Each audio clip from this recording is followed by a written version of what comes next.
the delivery truck driver, Sean Reed, Breonna Taylor, Ahmaud Arbery. We continue to see cases over and over and over again where African Americans, black folks, are assaulted and mistreated. Joining us tonight is the distinguished professor of international law, FAMU Law School, Dr. Jeremy Levitt. Thank you so much for joining us this evening. Hi, Fred and Laverne. Glad to be with you. All right, Dr. Levitt, safety is obviously a concern in all of these cases. What can people do legally, aside from calling 911, which was a case in Louisville, by the way, and going on Facebook Live? Well, I think we need a new paradigm, and I think that's where the conversation needs to begin. I think we have to start asking some of the questions the professor asked. We need a new paradigm of engagement, because it's clear that driving while black, running while black, walking while black, shopping while black, being a child while black, injured while black, making eye contact while black, playing loud music while black, breathing while black, being handcuffed in black, now jogging while black, delivering while black, sleeping while black, and even living while black seems to be a threat to a great portion of American society. And it absolutely makes no sense, but it is the reality that we live in. And I think that we need a new paradigm of engagement. I think that we need to go back to what some of our historic civil rights leaders have said that we've ignored, that it has not been popular. Like Ida B. Wells Barnett, one of the most famed abolitionists, journalists, one of the founders of the NAACP, said that a Winchester rifle should have a place of honor in every black home, and it should be used for that protection which the law refuses to give. Frederick Douglass talked about the rights of people and the rights of blacks, the three boxes, the ballot box, the jury box, and the cartridge box. Martin Luther King was denied a gun permit in 1956 in Montgomery, Alabama. We have an inherent right of self-defense, and we can no longer allow ourselves to be exterminated on the streets of this country without justification. So how do we stop this? Well, I think we stop it very simply. I think the gentleman de-escalated the situation. He called the police. He wasn't going to allow his rights to be trampled on.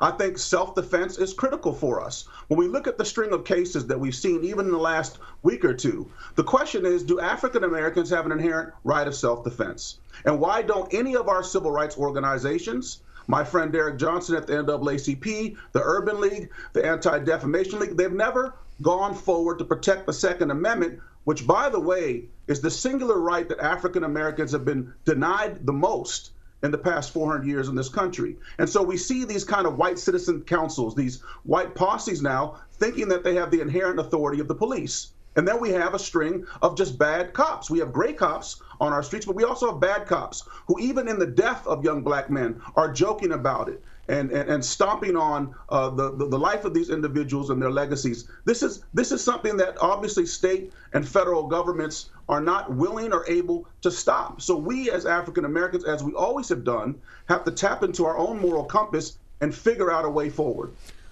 Well, you know what? It's a systemic danger and it's a systemic pain. Laverne, you were talking about it earlier. The man in the truck, through tears, was calling 911. Do people who have these racist attitudes and don't even know it, do you think they have any understanding as to the pain they actually cause to black people when they have this sense of so-called entitlement? I question whether they know it or not. I think that we have more conscious racists in this country than we have unconscious racists. These individuals felt entitled to stop a delivery man who was delivering something to the community, and that could have easily have escalated. And what if they had arms? And what if they wanted to open up his vehicle? As we saw, there have been two breaches of African-American homes, one by a posse that was armed with an AR-15, a shotgun, and handguns impersonating a police officer, and another by the police raiding a house that wasn't even theirs. So what happens here if this escalates? As we saw with Ahmaud Arbery in Georgia, we don't seem to have a paradigm that is self-reliant on ourselves to defend ourselves. If the police, if citizens are not willing to do it, if there's no medium between white silence on our killing, maybe we have to find a gray area between the Second Amendment and white silence, because this can't continue in the way it's continuing. And as you saw in Michigan, the young state representative, African-American woman, had to have armed guards who were African-American walk her to the state capitol armed because she felt threatened based on the marches that occurred a week ago there. Well, you know what, and Dr. Levitt, I'm glad you brought that up. Feeling as though she had to have armed guards to walk up there. I've read stories where people were actually complaining that this was, by her having people to walk up there to protect her, this was actually something that was fomenting violence and fomenting some sort of discriminatory behavior on the part of black people, which is almost laughable, isn't it? Well, listen, any time that we defend ourselves, it's violent. If you remember back in the 1960s when the Black Panthers carried arms openly in accordance with state law, it was the only time the National Rifle Organization supported legislation to disarm the public in the state of California. And so whenever we claim a right to self-defense, it's violent or it's aggressive. But the bottom line is that there's one fundamental human right that God has given all people, and that is a right to life. And it's incumbent on every individual, no matter who they are, no matter what their background is, to defend that right. And in this case, I think we've fallen into a form of politics that maybe doesn't serve us very well in terms of looking at these questions more seriously. And if we continue to do this, the killings will continue, and people will be emboldened to use violence against us and even enter our homes as they have done. This is not new. And remember that this started, if we go back, it's prior to Trayvon Martin, we can go back to Amadou Diallo in New York City, who was shot 19 times by the New York City police.